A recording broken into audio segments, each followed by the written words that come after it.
Oui, alors je m'appelle Nicolas Testori, je viens de Haute-Savoie et ça fait 4 ans que je suis arrivé dans la région de Picardie pour travailler chez Delaby. Quel est l'intitulé de votre poste? C'est chef de projet en R&D, donc en recherche et développement au bureau d'études. Quel a été votre cursus scolaire? Alors j'ai fait un IUT en mesures physiques et ensuite je suis parti en école d'ingénieur en ergonomie et design, ergonomie, design industriel et ingénierie mécanique. À quel service êtes-vous rattaché? Alors je suis rattaché au service du bureau d'études. Comment décririez-vous votre métier? C'est une très bonne question. Mon métier, c'est un métier que je trouve passionnant, technique, créatif et ingénieux. Alors c'est des chasseurs de tête qui m'ont trouvé sur les réseaux comme LinkedIn et Viadeo. Et j'ai été contacté par téléphone et ensuite j'ai passé des entretiens avec Skype. Et ensuite je suis venu ici pour une journée de recrutement. Quels sont vos horaires et sont-elles flexibles? Ah, elles sont pas flexibles mais je les rends flexibles. Non, je commence à 8 h le matin, j'ai une pause d'1 heure, donc de midi et demi à 13 h 30. Et ensuite je finis à 14 h 30 toute la semaine. Et le vendredi je finis à 17 h. Quelles sont les qualités requises pour exercer ce type de métier? Alors je les ai un peu dit tout à l'heure, faut être créatif, faut être ingénieux, il faut être débrouillard et puis savoir aussi encaisser les différentes responsabilités qu'on nous donne au cours des années de travail. Travaillez-vous en équipe? Oui, je travaille en équipe parce que on est répartis par pôle de technique. Et puis je travaille aussi avec des dessinateurs qui nous aident aussi pour développer les plans, pour faire des essais. Je travaille avec une personne qui s'occupe des normalisations. On est amené à travailler avec... c'est une grande équipe en fait. Après j'ai pas moi tout seul, je suis pas manager où je gère 5 ingénieurs ou comme mon responsable du bureau d'études. Nous on travaille plus en équipe pour se donner des conseils, pour développer des nouvelles idées, pour s'aider sur les projets. Existe-t-il des incompatibilités pour exercer ce métier? Est-ce qu'il faut être patient pour exercer ce métier? Oui, faut savoir être patient, oui, mais des incompatibilités, si vous aimez pas rester à votre bureau un certain temps, si vous êtes plus une personne manuelle, qui a envie d'aller dehors, etc. Enfin, pas manuelle, parce qu'on est manuel quand même,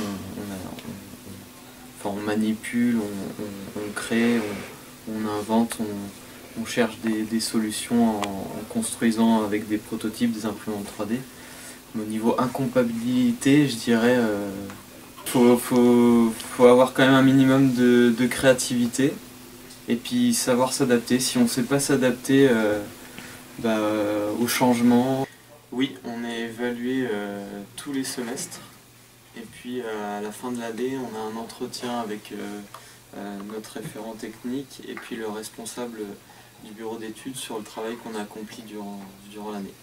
On a des objectifs à remplir et puis on regarde si tout est bien rempli, si on n'a pas oublié des choses ou si on est en retard sur certaines choses, qu'est-ce qu'il faut mettre en place si on est en retard ou si on n'y arrive pas pour réussir nos objectifs. Vous a-t-on demandé d'être mobile géographiquement?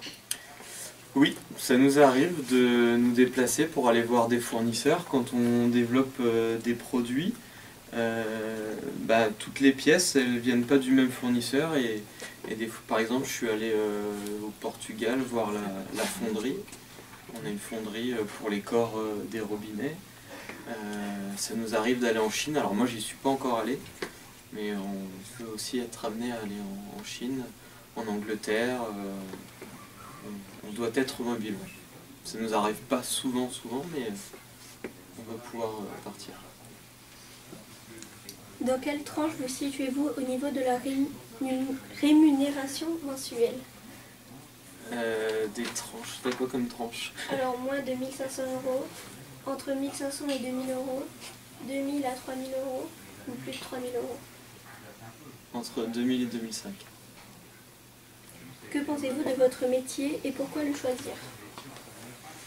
Je l'ai choisi parce que je suis quelqu'un de créatif et tous les jours on est amené à trouver des nouvelles idées, à innover. Voilà, là c'est dans le domaine de la robinetterie. Je pensais pas aller dans la robinetterie plus tard, mais j'y suis arrivé, puis je constate que ça me plaît parce que il y a plein de recherches, on peut tout le temps innover, faire mieux. Et c'est ça qui me plaît dans mon métier, c'est ce qui me passionne dans mon métier. Quels étaient vos centres d'intérêt à notre âge? Alors, à votre âge, vous avez quel âge? 15 ans. 15 ans. Moi, je voulais faire designer au début. Donc je dessinais beaucoup. Et puis je voulais devenir designer automobile. Et donc du coup, je dessinais des voitures. Après j'ai dessiné d'autres objets, mais c'était un de mes points d'intérêt. Et puis le sport, j'adore le sport, du coup je voulais aussi essayer de travailler dans la recherche et innovation des équipements sportifs. Donc c'est quelque chose qui me passionne encore, et je pense que un jour je changerai, je serai plus dans la robinetterie mais dans le sport, c'est ce que j'aimerais. Y a-t-il des évolutions possibles? Alors il y a des évolutions possibles au sein de l'entreprise ou quand on change d'entreprise. Alors nous ici au sein de l'ABI, ça peut arriver. C'est assez rare, mais on peut, moi par exemple en tant que chef de projet, je pourrais, si une place de manager du bureau d'études par exemple se libère, je pourrais éventuellement postuler, mais bon, il faut avoir un certain bagage technique et un certain temps d'expérience dans ce métier-là, mais c'est possible.